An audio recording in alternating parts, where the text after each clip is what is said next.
Please be seated.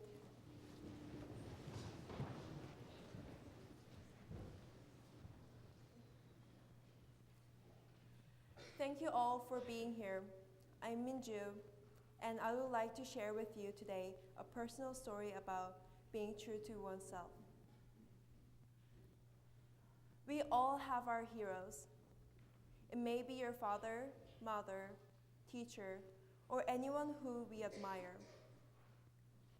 They influence us in many different ways that sometimes we may not even realize how much we have been influenced.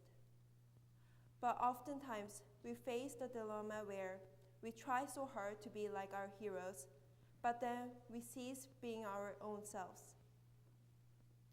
What we forget then is the fact that before we can admire anyone else, we need to admire ourselves first. We should be all proud of ourselves because being able to sit here today means that you have all achieved something in your life that is worth telling someone else. We are all young and precious as the children of the world. We are the hope of the future for our family and for the world. What we should always remember is that we need to understand and care for ourselves. In moments of struggle and stress, rather than just ignoring your pain by telling yourself to suck it up, admit to yourself that you're having a difficult time. Be true to yourself, and most importantly, be compassionate to yourself. Think of all that you have achieved and all your good qualities, and use these thoughts to overcome the hardships in your life. By staying positive, you're benefiting your own self. Judging and criticizing yourself for shortcomings cannot help you. Understanding and confronting with your personal failings is a better choice. We don't need to be perfect. We always try to change ourselves to achieve our goal and be happy. We care about ourselves, not because we're worthless or negligible. Things do not always go as we want them to. We'll be encountering frustration, losses will occur, we'll make mistakes, bump up against our limitations, fall short of our ideals. These are all normal for any of us. No one has extra hours in their day to perfectly finish our limitless hours of homework, which we are assigned to. No one can go back in time to fix one's mistake in a chapel speech. When we all accept our reality instead of constantly fighting against it, we'll be able to truly feel compassion for ourselves and thus for others as well. I have a hero in my life who have affected me many folds. In the beginning of the school year, I was very excited as this is my final year at Appleby, but also very nervous for my position as Walker House Prefect. Last year's Walker Prefect, Sophie Miller, did such an amazing job in leading Walker House to win the House Cup and uniting the girls of Walker into one spirit that I wanted to be just like her.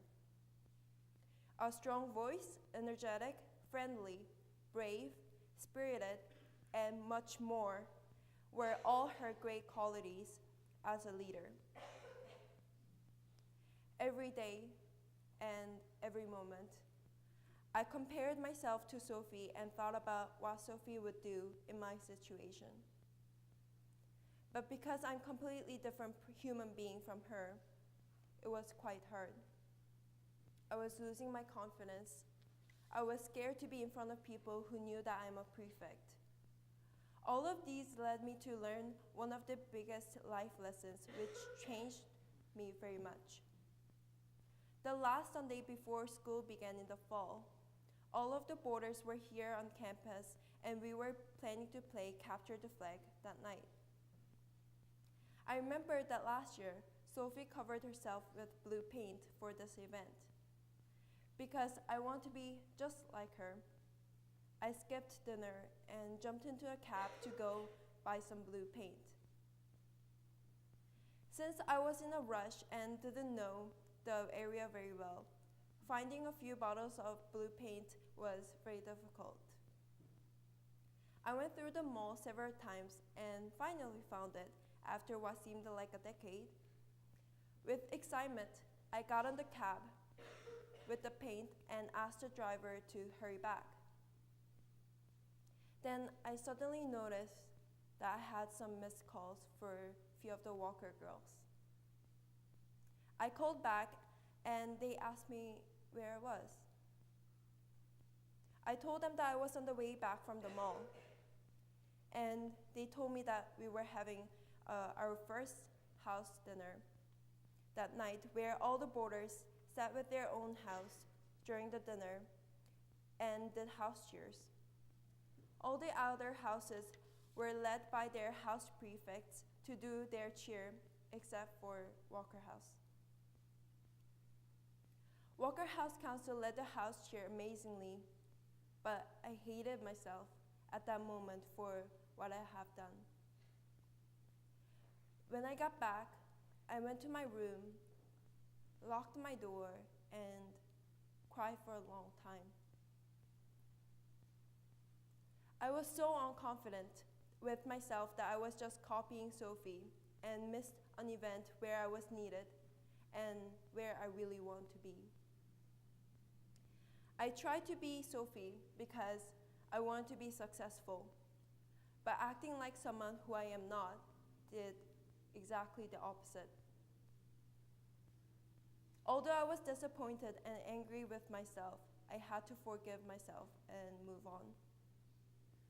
So I made a promise to myself that I would do better in the future. Sometimes, although I hear people comparing myself and my successors, and that brings out my memories of mistakes and I have made and my self-doubt, I just keep reminding myself that there are enough people who tell me that I'm wrong.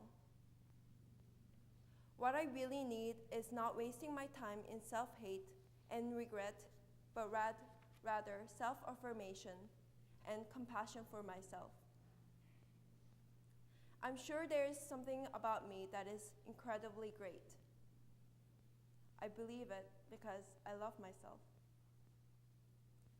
We learn to feel compassion for others, but sometimes we neglect the fact that we need self-compassion to overcome hardships in our own lives. So, please give yourself enough love. We are all unique. Comparing yourself to someone else is like comparing a bear and a hawk. If the bear tries to be like a hawk, or vice versa, you can probably imagine how impossible and ridiculous the outcome would be. It is only when we love and support and be ourselves, we'll bloom and live to our own potentials as we should. No one in this world is able to be loved by everyone around them. If you love yourself first, then others around you will become attracted to you because of the self-compassion which you possess. So, don't ever lose your confidence.